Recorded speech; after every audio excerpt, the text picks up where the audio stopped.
요한일서 2장 오늘은 9절부터 14절 말씀을 저희가 배우고자 하는데 우리가 13절 말씀을 12절 13절 말씀을 같이 읽고 말씀드리겠습니다. 12절 13절 같이 읽겠습니다. 어린 자녀들아 내가 너희에게 쓰는 것은 너희 죄들이 그분의 이름으로 인해 용서되기 때문이다. 아버지들아 내가 너희에게 쓰는 것은 너희가 처음부터 계신 그분을 알았기 때문이다. 젊은이들아 내가 너희에게 쓰는 것은 너희가 그 사악한 자를 이겼기 때문이다. 어린 자녀들아 내가 너희에게 쓰는 것은 너희가 아버지를 알았기 때문이다. 자, 기도드리겠습니다. 거룩하신 하나님 아버지 정말 감사합니다. 이 시간 또 주님 앞에 나왔습니다. 주의 말씀 앞에 저희들이 나왔습니다. 오늘 주의 말씀으로 저희들을 가르쳐 주시고 또 우리 마음에 믿음을 또 강건하게 세워주시며 또 주의 말씀에 따라 저희가 순종하고 달려나가길 원합니다. 주님 우리 형제자매들에게 말씀을 통해서 믿음으로 달려나가게 될 때에 또 주님께서 주의 능력으로 지켜주시고 또 성령의 열매들이 우리를 통해서 많은 열매들이 이렇게 맺히는 그런 은혜를 저희들이 입고 있습니다. 좀 도와주시옵소서. 주 앞에 감사와 영광을 돌립니다. 살아계신 예수님 이름으로 기도드렸습니다. 아멘. 네. 오늘 저희 요한일서 공부를 계속 하고 있는데 요한일서가 한 5장까지 있거든요. 그죠? 요한일서 5장까지 있는데 이게 좀 시간이 좀 걸려도 한번 계속해서 배워 나가시죠. 오늘은 요한일서 2장 9절부터 14절 말씀입니다. 사도 요한은 자신이 편지를 쓰면서 왜 이 편지를 쓰는지에 대해서 반복해서 계속해서 말씀하고 있어요. 내가 너희에게 쓰는 것은 무엇 때문이라 라고 이렇게 반복하고 있단 말입니다. 우리가 편지를 받으면 제일 먼저 여러분들 뭘 봐요? 어디서 왔지? 그죠? 발신자가 누군지를 먼저 확인을 해요. 그리고 그 다음 뭐가 하나요? 나한테 온 게 맞는가? 수신자를 이제 확인을 하고 그 다음에 이제 편지를 뜯어서 그 내용을 이렇게 확인을 합니다. 그렇죠? 신약의 모든 서신, 신약 성경, 이 모든 서신들은 하나님께서 사도들을 통해서 주신 말씀으로 수신자가 누구예요? 크리스천들이에요. 구원받은 그리스도인들이에요. 수신자가. 근데 야고보서처럼 널리 흩어진 12지파에게 보낸 편지라고 이렇게 나와 있죠. 야고보서 같은 거 보면. 그렇다 해도 그것을 보고 있는 사람 누구예요? 구원받은 그리스도인들, 성경을 보는 사람, 우리단 말입니다. 요한계시록 2장 3장에 보면 하나님께서 사도 요한을 통해서 교회의 천사에게 편지하라고 이렇게 나오잖아요. 그죠? 천사들에게 쓰라고 명령하신 주인이 주신 말씀이긴 하지만 그 글을 읽는 사람들은 누구냐면 우리예요. 그렇죠? 아무도 그런 말씀이 교회 천사에 대해서 나와 상관없다 이렇게 할 사람이 있어요? 없어요. 그래서 아무도 이건 우리 상관없는 말씀이라고 이렇게 할 수 없을 겁니다. 그래서 성경은 우리의 유익을 위해 주신 기록들이기 때문에 우리가 읽고 듣고 보면서 우리에게 또 빛을 주시고 그렇죠? 그래서 이 요한일서에 보면 특히 요한일서 2장에 보면 이 편지를 쓰는 이유와 목적에 대해서 많이 나와요. 2장 1절에 우리가 지난번에 공부했다시피 2장 1절에 내가 이것들 너에게 쓰는 것은 너희가 죄를 짓지 아니하게 하려니라. 이 글을 쓴 이유가 뭐냐면 2장 1절에 보면 죄를 짓지 않게 하기 위해서 이 글을 썼다는 거예요. 그럼 이 글을 열심히 읽고 듣고 마음에 믿음을 가지면 죄를 짓지 않는 쪽으로 그죠? 그렇게 가게 됐죠. 그렇죠? 예. 사도 요한이 너희에게라고 할 때 너희에게 해당하는 이 크리스천들입니다. 크리스천들이죠. 오늘 이 2장 9절부터 14절 말씀에 보면 이제 크리스천들 중에서도 특별히 세 부류를 이렇게 언급하고 있어요. 그죠? 세 부류를 언급하고 있는데 이제 이 그리스도인들을 구분하는 데 있어서 뭐 인종이나 혈통이나 언어나 국가나 민족이나 뭐 성별, 지위, 신분으로 이렇게 구분하는 게 아니라 하나님 외모로 취하지 않으시잖아요. 그죠? 이방인이나 유대인이나 그런 구별이 차별이 없다라고 성경을 이야기하고 있단 말입니다. 사도 베드로는 뭐라고 이야기하냐면, 우리 사도행전 이 요한일서 잡아두시고 사도행전 15장 9절에 찾아보겠습니다. 사도행전 15장 9절에 보시면 15장 9절 말씀을 다 같이 한번 읽어보겠습니다. 다 같이 읽겠습니다. 믿음으로 그들의 마음을 정결하게 하사 우리와 그들 사이에 아무 차별도 두지 아니하시느니라. 이제 이 사도행전 15장에 보면 예루살렘에 베드로, 이 바울과 바나바가 예루살렘의 사도들과 그런 사도들이 있는 곳에 가서 예루살렘 회의가 일어나요. 이방인들의 구원에 대해서. 그런 내용 중인데 여기 보면 우리는 유대인들 얘기하는 거예요. 12사도들과 예루살렘에 있는 유대인들, 그들은 이제 이방인들 구원받은 그런 사람들을 이야기하고 있단 말입니다. 우리와 그들 사이에 뭐라고 했어요? 아무 차별도 두지 아니하셨느니라 라고 얘기했어요. 어디에서요? 믿음으로 그들의 마음을 정결하게 하사. 믿음 안에서, 그리스도 안에서는 유대인이나 이방이나 차별이 있어요, 없어요? 차별을 두지 않았다라고 성경은 말씀하고 있습니다. 근데 요즘에 일부 특히 우리 한국 크리스천들의 유대인들을 향한 마음이 어때요? 안 좋아요?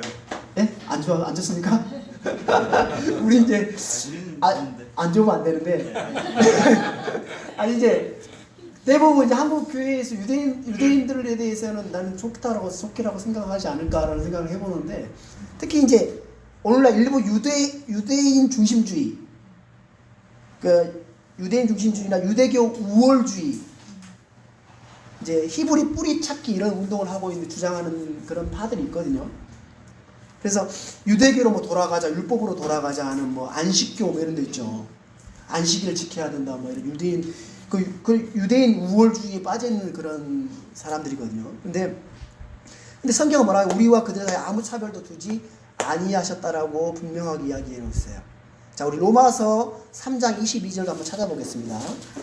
로마서 3장 22절. 로마서 3장 22절 말씀 보겠습니다. 다 같이 읽어보겠습니다. 그것은 곧 예수 그리스도의 믿음으로 말미암아 모든 자에게 미치고 믿는 모든 자에 임하는 하나님의 의인이 거기에는 차별이 없느니라. 차별이 있어요, 없어요?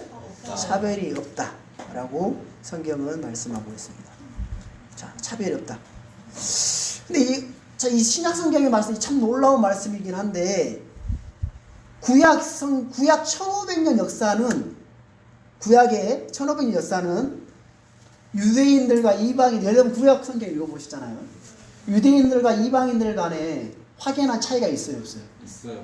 구약 1500년간에 확연한 차이가 있어요. 그래 안 그래요? 유대인들은 이방인들을 향해 뭐라고 얘기한 줄 아세요? 개들 그랬어요.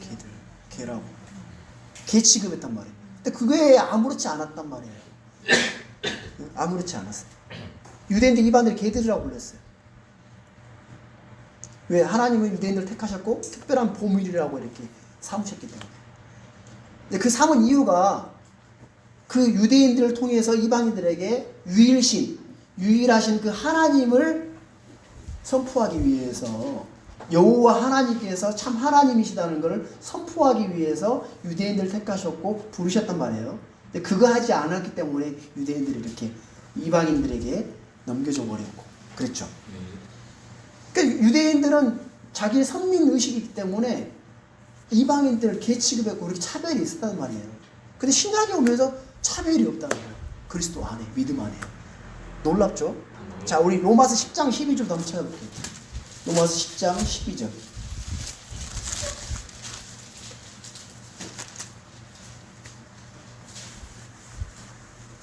다 같이 읽어보겠습니다. 이는 유대인과 그리스인 사이에 차별이 있기 때문이라. 모든 사람 위에 계신 같은 주께서 자신을 부른 모든 사람에게 부요하시니. 유대인과 그리스인에게 이제 이방인의 전체를 표현할 때 그리스인 그랬습니다. 유대인과 그리스인 사이 차별이 없기 때문이라는 거예요. 차별을 두지 않았다는 거예요, 신약에서. 그래서 신약에서는 차별이 없느니라 계속해서 반복해서 말씀하고 있죠. 그렇죠? 차별이 없기 때문이라 차별이 없느니라. 이 말씀대로 이방인과 유대인 사이에는 아무런 차별이 없어요. 그리스도 안에서는 모두가 하나가 돼요. 그렇죠? 네. 유대인 우월주의나 유대인 중심이나 유대인 머리, 유대인 뿌리 등은 다 모두 오류예요. 그와 반대로 유대인 차별, 유대인 멸시 또한 그것도 오류예요. 자, 우리 갈라디아서 3장 28절도 한번 찾아보겠습니다. 갈라디아서 3장 28절 말씀입니다. 갈라디아서 3장 28절.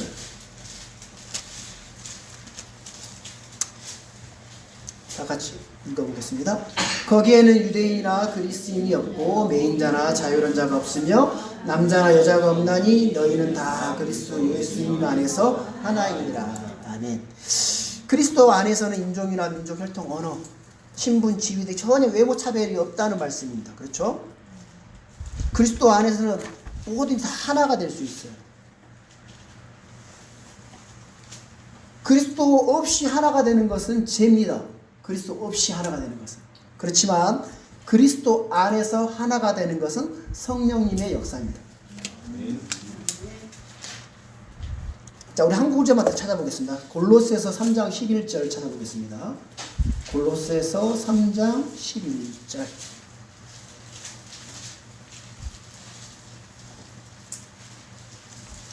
골로새서 3장 11절 말씀 한 번 더 찾아보겠습니다.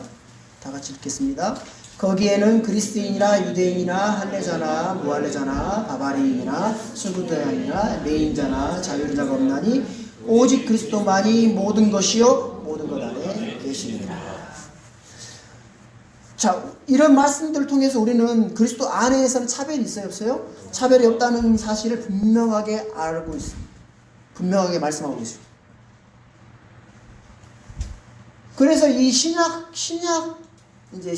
와서 교회가 형성되면서 구약에는 유대인, 이방인 이렇게 분류가 됐어요. 그죠? 유대인, 이방인. 신약에 오면서 어떻게 됐어요? 세 부류로 딱 돼요. 유대인, 이방인, 하나님의 교회. 그래서 유대인도 예수 그리스도를 믿으면 하나님의 교회에 속해 들어와요. 이방인도 예수님을 주로 받아들이고 믿게 되면 하나님의 교회에 들어와요. 그렇죠. 그리스도 교회 안에. 그렇죠? 그러니까 지금 이 시대에는 혈통적으로 유대인, 그 다음에 있지 않는 이방인, 그 다음에 우리 교회, 하나님의 교회. 그렇죠? 유대인 중에서도 이제 믿는 예수님을 주로 받아들인 사람들은 어디에 속해요? 하나님의 교회에 속하는 거예요. 그렇죠? 혈통적으로 유대인이면서 하나님의 교회에 속한 그런 사람들이 있겠죠. 지금 아주 소수이긴 하지만. 그런데 이제 그리스도 안에 우리가 이 말씀대로 차별이 없고 차이가 없는데 오늘 이 그리스도 안에서 그러면 전혀 차이가 없냐 라고 했을 때에 그렇지 않다라고 성경은 이야기하고 있어요. 그럼 차이가 있는데 무슨 차이냐라는 것을 오늘 요한일서 2장을 말씀을 통해서 알아보는 겁니다. 그리스도 안에서는 어떤 차이가 있냐면 성장의 차이가 있습니다. 뭐라고요? 성장의 차이가 있어요. 성장이. 그래서 그리스도 안에서는 갓난아이와 장성한 자라는 그런 차이가 있습니다. 갓난아이와 장성한 자. 자, 우리 고린도전서 3장 1절부터 3절 말씀을 한번 찾아보겠습니다. 고린도전서 3장 1절부터 3절 말씀입니다. 고린도전서 3장 1절부터 3절 말씀입니다. 제가 읽어보겠습니다. 형제들아, 내가 영에 속한 자에게 말하는 것 같이 너에게 할 수 없어서 육신에 속한 자 곧 그리스도 안에 있는 갓난 아이들에게 말하는 것 같이 하느니라. 내가 너희를 저주로 먹이고 음식으로 하지 아니하였나니 이는 지금까지 너희가 그것을 능히 감당하지 못하였으며 지금도 능히 못하기 때문이라. 너희가 아직도 육신에 속하였도다. 너희 가운데 시기와 다툼과 분열이 있으니 너희가 육신에 속하여 사람들처럼 걷지 아니하느냐. 성경은 크리스천들을 영에 속한 자, 육신에 속한 자라 구분하고 있죠. 이 말씀에 따르면 자, 육신에 속한 자란 그리스도 안에 있는 갓난아이들이라고 이렇게 되어 있습니다. 그렇습니까? 갓난아이들은 뭘 먹어야 돼요? 저주로 먹이고 고기로 먹이지 못합니다.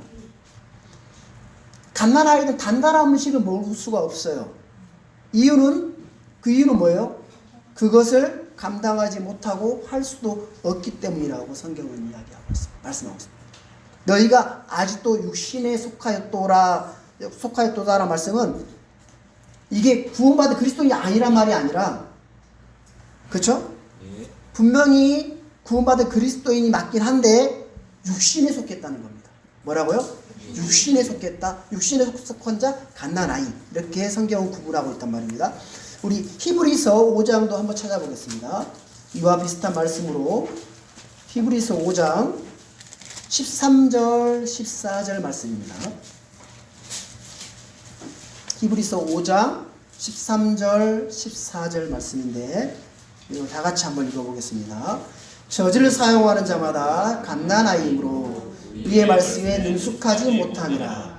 그러나 단단한 음식은 장성한 자들에게 속하나니 그들은 그것을 사용하여 자기 감각들을 단련시키므로 선악을 분별하니라.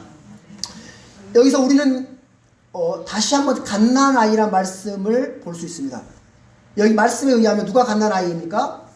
젖을 사용하는 자마다 갓난아이다라고 성경을 말씀하고 있습니다. 그래서 의의 말씀에 능숙하지 못해요.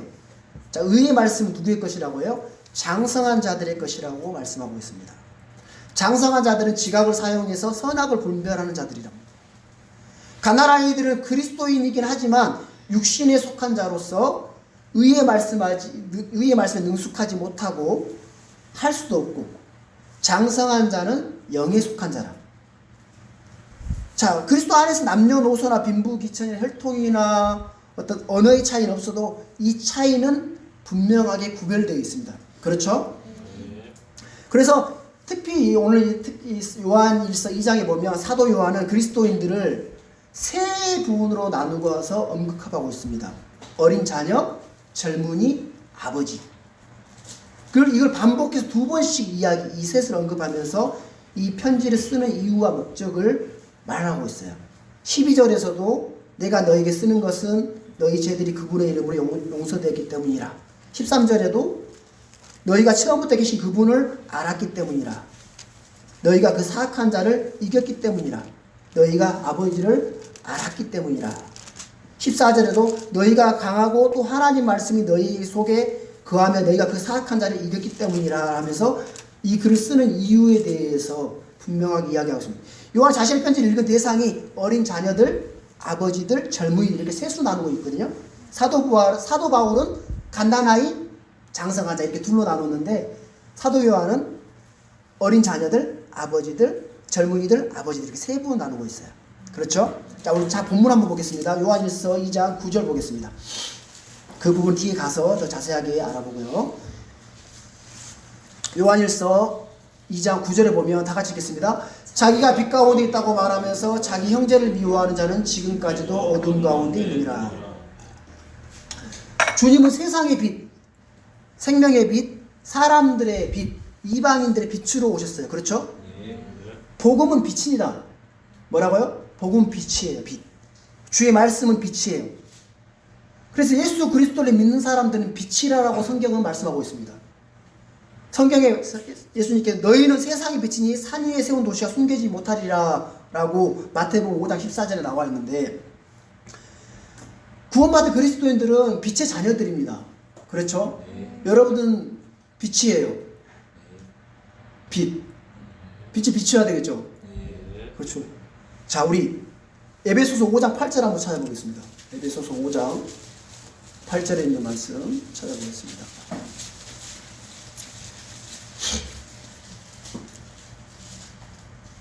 다 같이 읽어보겠습니다. 너희가 한때는 어둠이었으나 이제는 주 안에서 빛이니 빛의 자녀들로서 걸으라. 빛의 자녀들로서 걸으랍니다. 그렇게 걸어야 되겠죠? 걸으라는 것은 행하라. 그렇죠? 그렇게 행하라. 자, 개혁 성경 같은 경우는 이거를 어떻게 되어 있냐면, 여기 보면 빛의 자녀들, 그 다음에 뭐라고 되어 있어요? 로서 되어 있죠.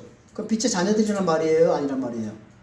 이미 빛의 자녀들이 됐기 때문에 빛의 자녀들로서 거르라는 거 이렇게 나오죠. 개혁에는 빛의 자녀들 같이 아니면 처럼 이렇게 돼 있어요. 같이처럼 어떻게 돼요? 아닌데 그렇게 하라 이렇게 들리죠. 그게 아니다라는 거예요. 그게 좀 잘못됐습니다. 빛의 자녀들로서 거르라는 거예요. 우리는 이미 빛의 자녀이기 때문에. 그렇죠? 자, 우리는 이런 교리적 기식을 따라서 자신이 빛이요 빛의 자녀라는 사실을 알고 고백을 합니다. 그렇죠? 그런데 내가 빛의 자녀라고 이렇게 이런 말씀의 진리에 따라서 고백을 하고 이야기하는데 그걸 어떻게 입증할 거예요? 빛의 자녀라는 걸 어떻게 입증하냐는 거예요. 어떻게? 성경은 자기를 입증하는 방법에 대해서 말해주고 있습니다. 자기를 입증할 수 있는 방법에 대해서 말해주고 있거든요. 예를 들어서 만일 우리가 죄를 짓지 아니하였다라 하면 그분의 말씀이 그 사람 안에 거한다고 안 거한다고요? 거하지 않는다. 요한 1서에 나와 있죠. 그분을 안으로 하면서 그분의 명령들을 지키지 아니하는 자는 거짓말자다 라고 입증하는 방법이 나와 있어요. 예수님께서 그리스도이심을 부인하는 자가 누구든지 거짓말하는 자다.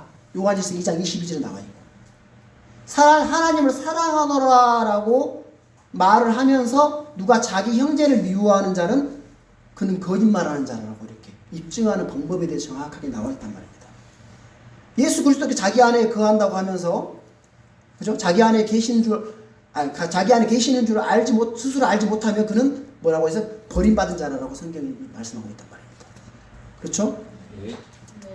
하나님을 안다고 고백하면서 행위로 그분을 부인하면 그는 모든 선한 일에 대해 버림받은 자다라고 성경은 말씀하고 있다. 디도서 1장 16절에 나와 있거든요. 성경은 자체적으로 자신을 시험하고 판단하고 입증할 수 있는 여러 가지 검증 장치들이 마련되어 있어요. 그 말씀을 통해서 나를 검증해 보는 거예요. 내가 진짜 그 말씀에 따라 맞게 하고 있는가? 그럼 내가 그런 사람이구나 라고 입증할 수 있는 그런 성경 자체적으로 검증할 수 있는 장치입니다. 자, 그래서 우리가 고린도 후서 13장 5절 한번 찾아볼게요. 정말 이게 중요하거든요. 고린도 후서 13장 5절. 다 같이 읽어보겠습니다. 너희가 믿음 안에 있는지 너희 자신을 살펴보고 너희 자신을 입증하라. 예수 그리스도께서 너희 안에 계시는 줄을 너희가 스스로 알지 못하느냐. 그렇지 않으면 너희는 버림받은 자잖아. 입증하라고 해요, 안 해요? 입증하래요. 그럼 입증해야 되겠죠. 그렇죠. 말씀을 통해서 자기 자신을 돌아보고 입증하는 게 너무 중요합니다. 그래서 여러분들이 내가 구원이 확실한가? 내가 구원받은 게 맞는가? 이것도 입증해야 돼요. 뭘 통해서? 말씀을 통해서. 그래서 자신이 자신을 입증해봐서 확신하는 거 이거 너무 중요한 일들이에요. 아시겠죠? 네. 자, 그래서 너희가 믿음 안에 있는지 너희 자신 살펴보고 너희 자신 입증하라. 말씀대로 우리는 입증해야 됩니다. 우리가 주의 뜻이 무엇인지도 입증해야 되고 우리는 모두 자신이 하나님의 사역자라는 것도 입증해야 됩니다. 또 우리가 주께서 받으실 만한 것이 무엇인지도 입증해야 되고. 자, 그래서 성경은 뭐라고 갈라디아서 6장 4절에 찾지 않겠습니다. 오직 각 사람은 자기 일을 입증할지니라 라고 갈라디아서 6장 4절에 나와 있거든요. 오직 각 사람은 자기 일을 입증할지니라. 그래서 오늘 9절에 나와 있는 말, 자신이 빛 가운데 있는지 아닌지를 어떻게 입증할 수 있다라고 성경은 요한일서 2장 9절에 뭐라고 나와 있습니까? 요한일서 2장 9절을 보면 자기가 빛 가운데 있다고 말하면서 자기 형제를 미워하는 자는 지금까지도 어둠 가운데 있느니라.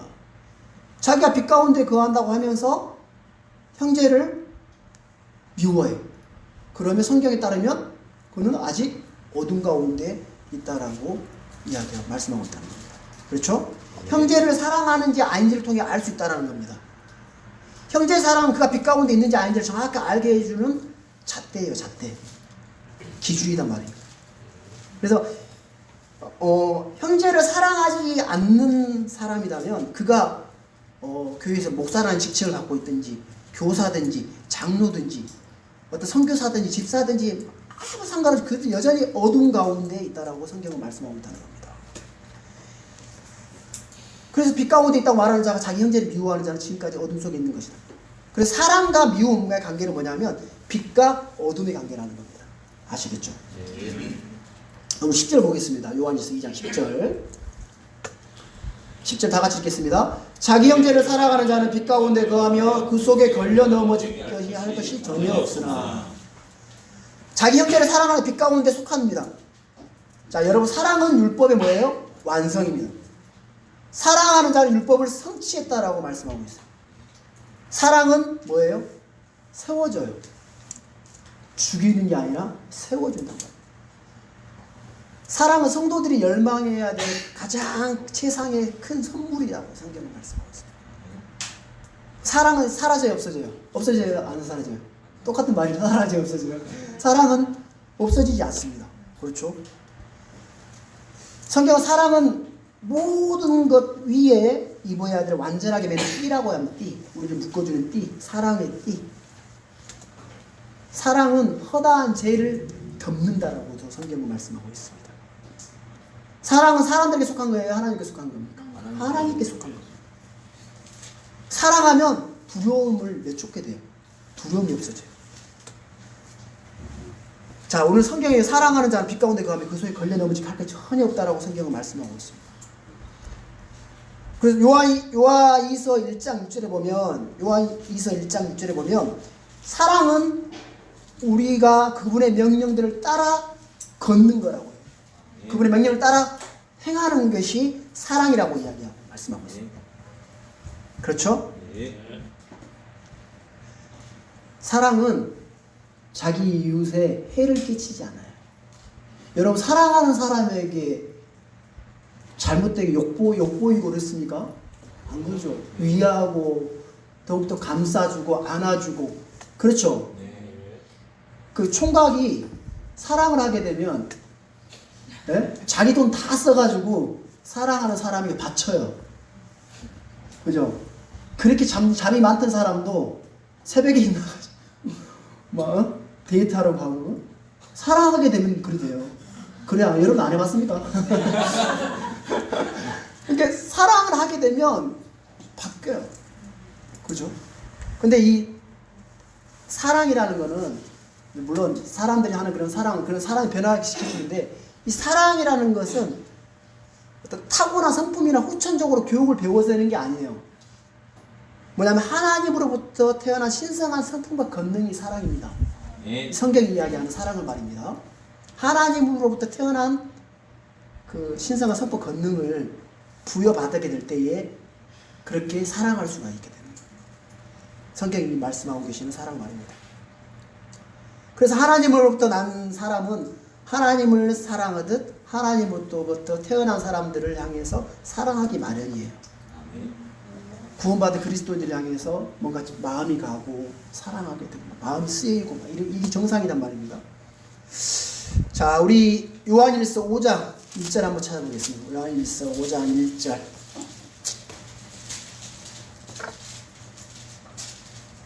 다 같이 읽겠습니다. 누구든지 예수님께서 그리스도이심을 믿는 자는 하나님에게서 태어났으며 낳으신 그분을 사랑하는 자마다 그분께서 난 자도 사랑합니다. 그렇죠? 여러분, 하나님에게서 태어났습니까? 예. 그러면 하나님에게서 태어난 주위의 모든 형제자매들 향해서 사랑을 아마 하게 될 겁니다. 그래서 그 사랑에 따른 모든 속한 것들을 하게 될 거다는 겁니다. 자, 그래서 자신이 빛 가운데 거한다고 그걸 강력하게 보일 수 있는 건 뭐냐면 형제를 사랑하는 데에서 정확하게 보일 수 있다는 겁니다. 그렇죠? 자기 형제를 사랑하는 자는 빛 가운데 거한다. 우리 11절 보겠습니다. 요한일서 2장 11절 본문에 다 같이 읽겠습니다. 자기 형제를 미워하는 자는 어둠 가운데 있고 어둠 가운데 거리며 자기가 어디로 가는지 알지 못하나니 이는 그 어둠이 그의 눈을 멀게 하였기 때문이라. 자기 형제를 미워하는 자는 어둠 가운데 있고 어둠 가운데 걷습니다. 자, 자기 형제를 미워하게 될 때에 그가 어떤 학이나 어떤 그런 권위나 어떤 것들이 빛을 주지 않아요.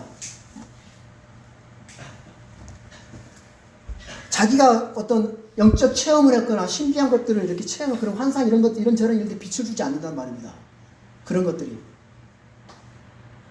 아무리 사람들에게 인정을 받고 높임을 받을지라도 형제를 미워하는 그 마음이 있다면 그 마음의 빛이 아니라 어둠 가운데 거하고 있는 거예요. 그 어떤 것들이 그 사람 마음 안에 빛을 줄 수가 없어요. 그때는 어떻게 해야 돼요? 회개해야지. 회개하고 돌이켜서 그 내가 왜 형제를 미워하는지 하나님 앞에 회개하고 돌이켜서 빛 가운데 나와야 돼요. 빛을 받아야 되는 거예요. 그렇죠? 예.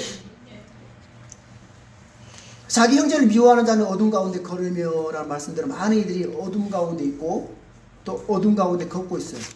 그래서 어둠 가운데 걷는 사람 특징이 뭐냐면 어디로 가는지 알지 못해요.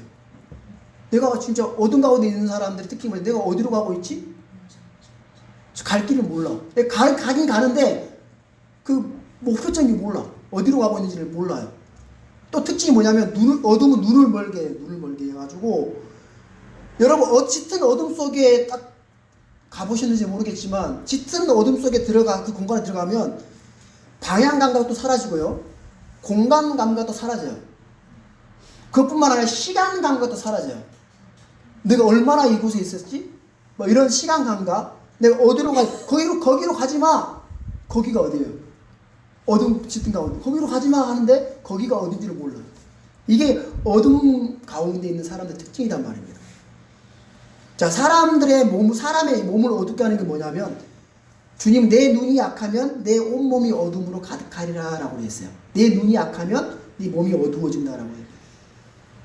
그러니까 눈의 약함이 몸을 어둡게 한다면 자기 형제를 미워하는 것은 이 마음을 어둡게 한다라고 말씀하고 있습니다. 그렇죠? 형제를 미워하면 돼요, 안 돼요? 안 돼요. 형제를 사랑해야죠. 자, 우리 요한일서 2장 12절 보겠습니다. 12절 다 같이 읽겠습니다. 어린 자녀들아 내가 너희에게 쓰는 것은 너희 죄들이 그분의 이름으로 인해 용서되기 때문이라.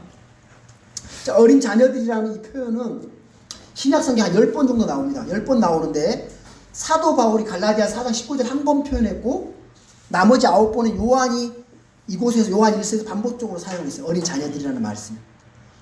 요한은 성도들을 일컬어 뭐라고 얘기하냐면 나의 어린 자녀들아 라고 이렇게 부르면서 말씀을 가르치고 있습니다. 자, 우리는 복음을 듣고 믿는 순간 갓 태어난 아이예요. 그렇죠? 갓 태어났어요. 그걸 갓 태어난 아이의 젖먹이들이라고 이렇게 이야기하고 말씀하고 있거든요. 네, 갓 태어난 아이들은 말씀의 순수한 젖을 사모하고 그 젖으로 자라나야 된다라고 베드로전서에 말씀하고 2장 2절에 나와 있습니다. 갓 태어난 아이들로서 순수한 젖을 말씀의 순수한 젖을 먹고 자라나야 된다고. 그래서 태어난 아이가 성장하지 않는다면 어때요? 그건 고통의 비극이에요. 힘들어요. 저도 좀 힘들었어요. 우리 예슬이가 태어났는데 아이가 젖 빨기도 힘들어요. 그 시기가 되면 걷고 기고 이렇게 걸어야 되는데 그걸 못하는 거예요.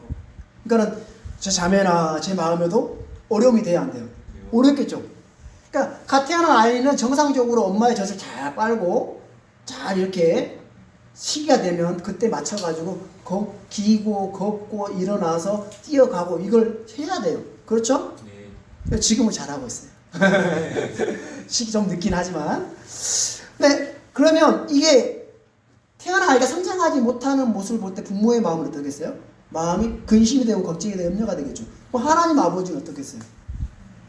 갓 태어난 이제 그리스도인으로 이제 주의 말씀을 말씀 순수한 젖을 믿고 이렇게 태어났는데 아이가 성장하지 않고 자라지 않는 모습을 하나님 아버지께서 보신다면 하나님 아버지께서 어떻게 근심이 하고 염려가 되겠죠. 그래서 갓난아 어린 자녀들은 그 마음 속에 그리스도가 형성되실 때까지 어떤 이 교회 안에서 목자들의 수고와 섬김을 통해 양육받아야 됩니다. 그렇죠?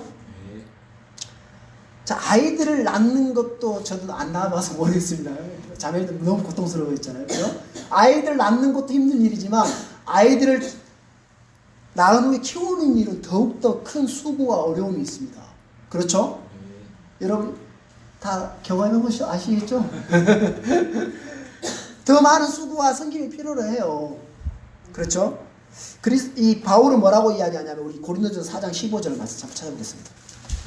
그래서 사도 바울은 이 부분을 어떻게 말씀하고 이야기하냐면 고린도전서 4장 15절 보겠습니다. 고린도전서 4장 15절 말씀입니다. 4장 15절 말씀입니다. 다 같이 읽겠습니다. 그리스도 안에서 너희에게 만명의 스승이 있다 해도 아버지는 많지 아니하니 그리스도 예수님 안에서 복음을 통해 내가 너희를 낳았느니라. 자, 사도 바울은 복음 전도자이고 교사였어요. 그래 복음으로 자녀들을 낳은 후에 그냥 버려둔 것이 아니라 양육하고 키우는데 더 많은 수고를 감당했다라고 성경은 말씀하고 있습니다. 갈라디아 4장 19절에도 나의 어린 자녀들아 너희 속에 그리스도께 형성되실 때까지 내가 다시 너희를 위해 해산하는 수고를 겪노라. 너희 안에 그리스도께서 형성되실 때까지 다시 해산하는 수고를 겪노라 하면서 사도 바울은 갈라디아 교회 현재 다니는 분들 향해서 말씀하고 있어요. 그래서 또 사도 바울은 뭐라고 이야기하냐면 데살로니가 전서 2장 7절의 말씀인데 유모가 자기 아이들을 돌보듯 너희 가운데 부드러운 자가 되었노라. 유모처럼 그렇게 받아주고 키우고 양육했다는 겁니다. 사도 바울이. 자, 어린 자녀들은 보살핌이 필요하고 성장이 필요해요. 그래서 어린 자녀들 계속해서 배워야 됩니다. 어릴 때 배운 지식은 평생을 갑니다. 이 영적 지식도 마찬가지예요.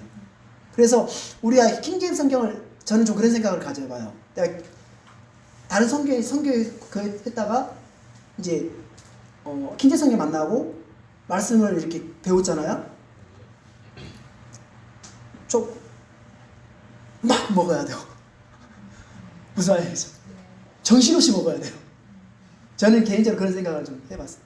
정신없이 막 먹어야 돼요. 이게 뭐 똥인지 아닌지 물론 분별을 해서 먹이는 해야 되지만 막 먹어야 돼요. 많이 먹어줘야 돼요. 막 먹고 섭취를 해야 이게 이제 영양분이 이렇게 몸으로 가서 이게 이제 이렇게 이제 퍼져요. 그래서 많이 먹어야 된다고 저는 좀 제 경험상도 그렇고 처음 킹제임스 성경을 접하는 분들에게 내가 권면을 할 때 많이 읽고 많이 듣고 많이 보세요라고 이제 권면을 하거든요. 그래서 많이 먹어야 왜 그냥 우리는 영양분이 너무 부족해요. 물론 이제 구원을 받고 태어났는데 양육을 못 받았어요. 솔직히 양육을 받지 못해서 많은 수년 시간 동안 10몇 년 동안 구원이라는 곳에 머물러 있거나 아니면 다른 어떤 잘못된 교리 가운데 이렇게 있었기 때문에 그래서 올바른 교리 가운데 많이 먹어야 돼요. 그걸 좀 해야 돼요. 그래서 어린아이들이 좀 더 크면 어떻게 돼요? 아이들이 되죠. 아이들이 커가지고 이제 자기도 자기 이렇게 뭐 부모님 이렇게 신분도 시킬 수도 있고 그렇죠? 자, 우리가 요한일서 1장 보면 요한일서 찾아보겠습니다. 요한일서 자녀들에 대한 부분인데 요한일서 1장 4절 말씀 보겠습니다. 다 같이 읽겠습니다. 내 자녀들이 우리가 아버지께 명령을 받은 대로 진리 안에서 걷는 것을 내가 보고 크게 기뻐하였노라. 내겐 내 자녀들이 진리 안에 걷는다는 것을 이 요한 3서에도 보면 내게는 내 자녀들이 진리 안에서 걷는다는 것을 듣는 것보다 더 큰 기쁨이 없도다. 자, 진리 안에서 걷고 듣는 것보다 더 큰 기쁨이 없다라고 사도 요한은 말씀하고 하나님 어떻겠어요? 더 기쁘시겠죠. 그래서 구원받은 가난아이가 말씀을 젖을 묻고 막 자라라고 막 하면 부모님이 어때요? 막 기쁘고 막 빨리 먹고 막 젖 많이 먹으면 그만 먹어 이렇게 때리는 사람 있어요? 없죠. 더 먹어 막 이러는 부모가 있지. 이씨 아파 그만 먹어 막 이런 사람 있습니까? 없잖아요. 그런 것처럼 하나님도 말씀의 젖을 막 먹기를 바라고 성장하기를 바라시는 거죠. 그 다음에 이제 젊은이들은 이제 됩니다. 젊은이들은 가장 힘이 강한 때예요. 그래서 어떻게 해요? 우리나라의 젊은이들은 20대 때에 국방을 지키는 군인으로 이렇게 부름을 받고 나아가잖아요. 그렇죠. 요한일서 2장 13절에 보면 젊은이들아 내가 너희에게 쓰는 것은 너희가 그 사악한 자를 이겼기 때문이라. 마귀를 이길 수 있는 강력한 힘을 가진 부를 향해서 젊은이들이라고 성경은 말씀하고 있습니다. 젊은이들은 강하고 사악한 자를 이깁니다. 요한일서 2장 14절에도 젊은이들아 내가 너에게 쓴 것은 너희가 강하고 또 하나님의 말씀이 너희 속에 거하며 너희가 그 사악한 자를 이겼기 때문이라 라고 성경 말씀하고 있습니다. 젊은이 시절 지나면 그 다음에 아버지가 됩니다. 아버지들은 자녀들을 낳아서 양육하고 젊은이들을 이끌어주는 사람들이에요. 그렇죠? 네. 아버지는 자녀들을 오직 주의 교육과 훈계로 양육하라는 명령을 받았습니다. 에베소서 6장 4절에 보면 나와 있어요. 그래서 아버지는 자녀들을 바로잡아주기 위해서 징계하고 훈련합니다. 뭐라고요? 징계하고 훈련. 때론 잘못된 길을 가면 뭐라 하기도 하고 또 올바르게 갈 수 있도록 훈련을 시켜야 되는 게 이 아버지들이 할 몫이에요. 그리고 무엇보다도 이 자녀들이 성장하고 이렇게 자라기 위해서 고통을 감당하는 게 아버지들입니다. 다 받아들이고 고통을 감당하고 그 아이가 자라기 위해서 고통을 감당하고 이렇게 수고하는 사람들이 아버지들이란 말입니다. 그리고 아버지 다음에 이 교회 장로들, 교회 나와는 장로들, 그다음 장로들은 양들을 먹이고 감독하는 자들. 그 다음에는 장로, 그 다음에 이제 나이 든 자들 이렇게 성경을 이렇게 분류하고 있거든요. 그래서 어린 자녀들은 이미 거듭나서 어느 정도 성장한 아이들이 어린 자녀들입니다. 그래서 갓 태어난 아이들은 말씀의 순수한 젖을 사모함으로써 그렇게 먹으면 어린 자녀들이 되는데, 어린 아이들은 뭔가 배울 수 있는 아이예요. 그렇죠? 뭔가 배울 수 있는. 그래서 우리 잠언서 봐보세요. 잠언서 22장 6절 봐보겠습니다. 잠언서 22장 6절에 보시면, 잠언 22장 6절 한번 같이 읽어보겠습니다. 다 같이 읽겠습니다. 아이가 마땅히 걸어야 할 길로 아이를 훈련시키라. 그리하면 그가 늙어서도 그 길을 떠나지 아니하리라. 훈련시켜야 됩니다. 그래서 우리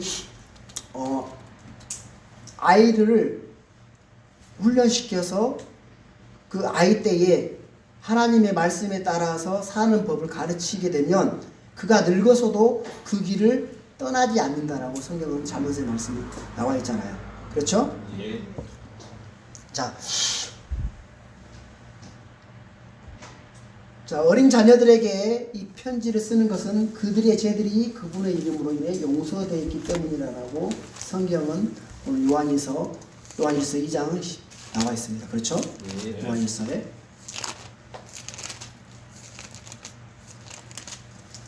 내가 너에게 쓰는 것은 너희 죄들이 그분의 이름으로 용서되어 있기 때문이라. 용서되었다.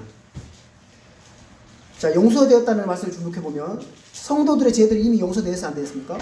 되었어요. 용서되었고 씻음받아 깨끗하게 되었어요. 자, 하나님 예수 그리스도를 통해서 회개와 죄들의 용서를 주시려고 그분을 높이서 통치자와 구원자가 되게 하셨습니다. 그렇죠? 자, 우리 13절 말씀 보겠습니다. 아버지들아, 내가 너에게 쓰는 것은 너희가 처음부터 계신 그분을 알았기 때문이라. 젊은이들아, 내가 너에게 쓰는 것은 너희가 그 사악한 자를 이겼기 때문이라. 어린 자녀들아, 내가 너에게 쓰는 것은 너희가 아버지를 알았기 때문이라. 14절까지 다시 읽겠습니다.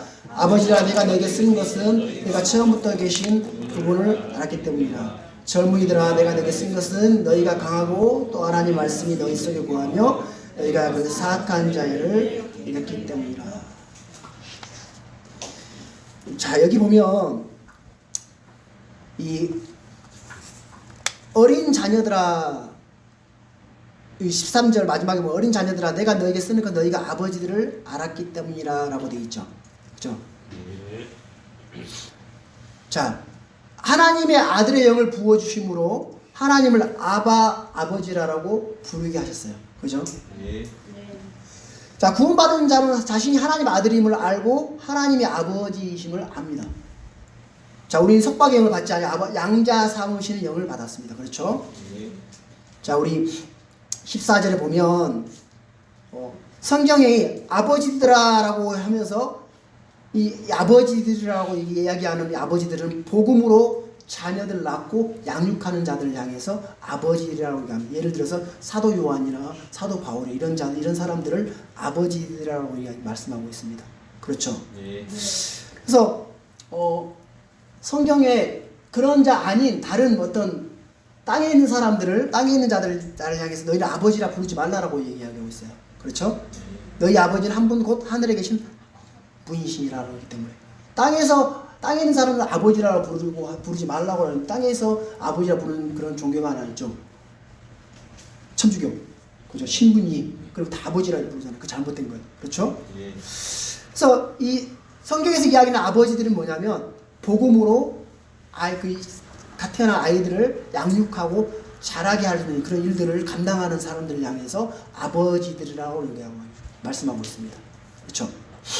자, 여기 우리 14절의 마지막에 보시면 젊은이들에게 쓰는 것을 세 가지 이유에 대해서 말씀하고 있습니다. 젊은이들아 하면서 내가 너희에 쓰는 것은 너희가 첫 번째 강하고, 두 번째 하나님 말씀이 너희 속에 거하고, 세 번째 너희가 그 사악한 자를 이겼기 때문이라 라고 말씀하고 있습니다. 그렇죠? 자, 하나님의 말씀이 거하는 자들이 강한 자입니다. 뭐라고요? 하나님의 말씀이 거하는 자가 강한 자입니다. 성경의 말씀이면요. 젊은이란 뜻이에요. 자, 바울은 디모데가 젊은 사역자였잖아요.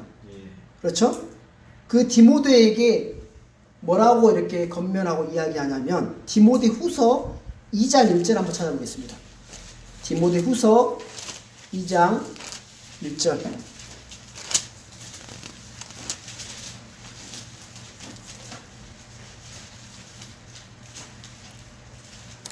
다 같이 읽어보겠습니다. 그러므로 내 아들아, 너는 그리스도 예수님 안에 있는 은혜 안에서 강건한 자가 되고. 자, 디모데를 향해서 내 아들아 하는 바울이 보면, 디모데 편에서 보면 바울은 뭐예요? 아버지겠죠. 디모데를 양육하고 키우고 이렇게 했다는 거죠. 그렇죠? 근데 그 디모데를 향해서 뭐라고 하냐면 너는 그리스도 예수님 안에 있는 은혜 안에서 강건한 자가 되라 라고 하고 있습니다. 강건한 자가 되라. 자, 우리는 하나님의 말씀으로 태어난 사람으로서 말씀으로 자라나고 그 말씀을 마음에 쌓아둠으로써 강건한 자가 됩니다. 말씀을 쌓아두는 일들을 열심히 해야 돼요. 그래서 그 쌓아둔 그 말씀을 통해서 이제 살아가면서 그 말씀을 통해서 실제로 체험하고 경험하는 일들을 삶에서 경험을 하는 거죠. 그러면서 그게 지혜가 되고 그런 것들이 쌓아져서 이제 이 젊은이에서 아버지가 되어서 이제 교회 안에서 양육하고 세워주는 그 일들을 감당할 수 있는 걸 자라나게 되는 겁니다.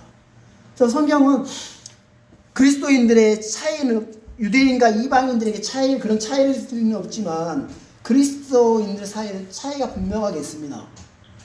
여러분, 하늘에 올라가면 차이가 있을까요, 없을까요? 차이 있습니다. 뭐 하늘에 똑같겠죠 라고 하는 사람도 있을지 모르겠지만 하늘에 올라가도 영광적인 부분에 차이가 있습니다. 이 땅에서 육신적으로 사는 사람하고 이 땅에서 성령의 이끌림 받고 정말 자신의 모든 헌신하는 사람과 하늘에 가서 영광미에 똑같다면 이 땅에서 누가 자신을 헌신하는 사람 하면 살 사람 누가 있겠어요? 아무도 없겠죠. 그냥 육신대로 살다가 똑같단 말입니다. 하늘에 올라가면 영광적인 부분에 차이가 있어요. 분명하게 차이가 있다 성경은 이야기합니다. 차이를 두고 있고, 그래서 그 차이에 따라 오늘 성경의 요한일서 2장 보면 어린 자녀들, 그 다음에 젊은이들, 아버지 이렇게 분류하는 것처럼 어린 아이들은 어떤 제사함, 또 구원 이런 부분에 대해서 알고 있습니다. 그래서 그걸 선포할 수 있는 부분이 어린 자녀들이고, 그리고 정말 이렇게 여러분들이 이제 계속해서 공부해 나가고 있죠. 성경을 공부해 나가고 있는데 어떤 하나님께서 계획하신 그런 경륜들이나 전체적인 하나님의 어떤 계획하신 그런 모든 계획들을 이렇게 점점 알아가고 있는데, 그래서 여러분들이 공부를 해서 점점 성장을 해야 돼요. 성장을 안 하면 아버지께서 하나님께서 근심이 돼요. 근심이. 그래서 성장할 수 있도록 이끌어 주실 건데, 여러분 성장할 수 있어야 본인의 어떤 의지와 또 그런 본인의 어떤 결단들이 필요합니다. 성경을 매일 읽고 성경 말씀 듣고 또 개인적으로 공부하시면서, 또 공부하시지 않을 때 여러분 교회가 같이 할 때 공부 같이 하시고, 그렇게 해서 여러분들 그런 시간들을 여러분들이 투자하시고 그렇게 시간들에게 그런 모든 것들을 여러분들이 이렇게 거기에다 심는다면 여러분 영원한 생명을 여러분들 얻을 거라 믿거든요. 아멘. 분명하게 심는 대로 거둡니다. 아멘. 뿌린 대로 거둔다는 말은 한 진리입니다. 진리. 육신대로 뿌린 육신에다 뿌리면 없어질 거, 썩어질 거에다 거둘 수밖에 없겠어요. 아시겠죠? 네. 그래서 요한은 그렇게 은혜 안에서 모두 성장하기를 바라서 또 분류를 해서 이렇게 이야기하고 있는 거지만 여러분들이 정말 이렇게 갓난아이에서 머물러 있어야 되는 게 아니라 이제 어린 자녀들, 그다음 자녀들, 그다음에 젊은이들, 그다음 아버지들, 더욱더 아버지들 같은 경우는 이제 교회에서 정말 양육하고 설교된 어떤 장로들, 그다음에 나이 든 자, 나이 드신 분들은 교회 안에서 나이 드신 분, 이렇게 나이 든 자는 나이가 많이 먹은 나이 든 자가 아니라 이 땅에 소망이 없어요. 하늘에 대한 소망만 갖고 살아가는 사람들 향해서 나이 든 자라고 얘기하거든요. 오늘 저 골로새서 3장 말씀 맞죠? 하늘에 대한 애착을 두라. 땅에 두지 말고 하늘에 대한 소망만 갖고 사는 사람이 나이 든 자라고 성경은 분류하고 있거든요. 그래서 여러분 우리가 이 땅에 뭐 천년만년 살 것도 아니고 주님 오신다고 분명하게 우리에게 약속하셨기 때문에 오늘 베드로후서 3장 우리 한번 봐볼게요. 베드로후서 3장 오늘 이렇게 암송으로 하시던데 베드로후서 3장 보겠습니다. 베드로후서 3장